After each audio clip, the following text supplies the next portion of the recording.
Peut-être parler de quelques mots de la démarche du médecin du travail, enfin de la démarche de l'équipe, en fait, de la philosophie qui imprègne ça et son intérêt pour les salariés.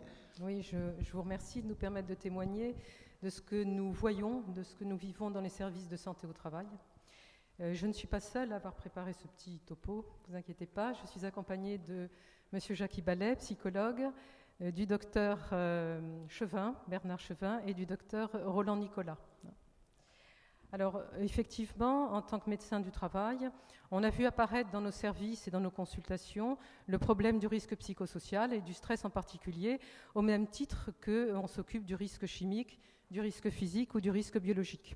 C'est vrai que le risque psychosocial est devenu peut-être primordial et prioritaire dans ces consultations. Et donc, depuis 1 à 2 décennies, on peut vraiment dire que les médecins du travail ont vu monter le stress et la souffrance au travail chez nombre de salariés et dans nombre d'entreprises. Alors, je rappelle que le médecin du travail est le conseiller des salariés et le conseiller de l'employeur, de l'entreprise globalement. Dans le cadre de ses missions et au cours de la visite médicale, au cours de la visite d'entreprise, dans le cadre des CHSCT, il va être amené, lorsqu'il constate une dégradation de l'état de santé des salariés, à informer l'entreprise, voire à l'alerter sur la dégradation et l'apparition d'une vraie souffrance au travail.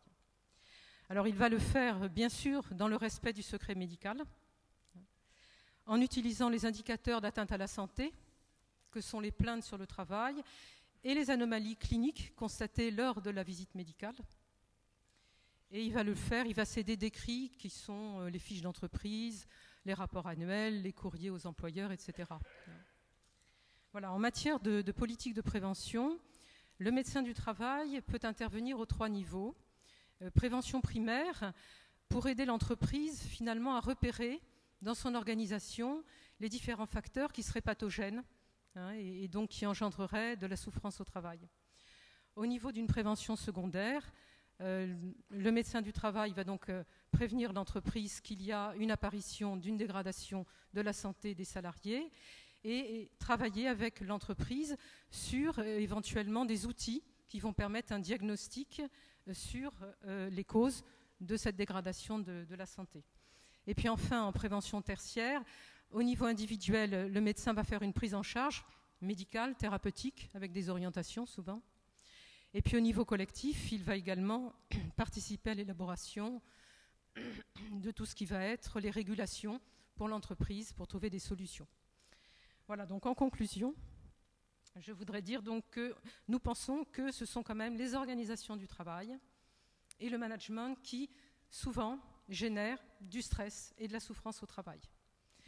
Nous pensons qu'il est vraiment urgent de remettre des relations humaines et de la coopération dans le cadre et au cœur du travail.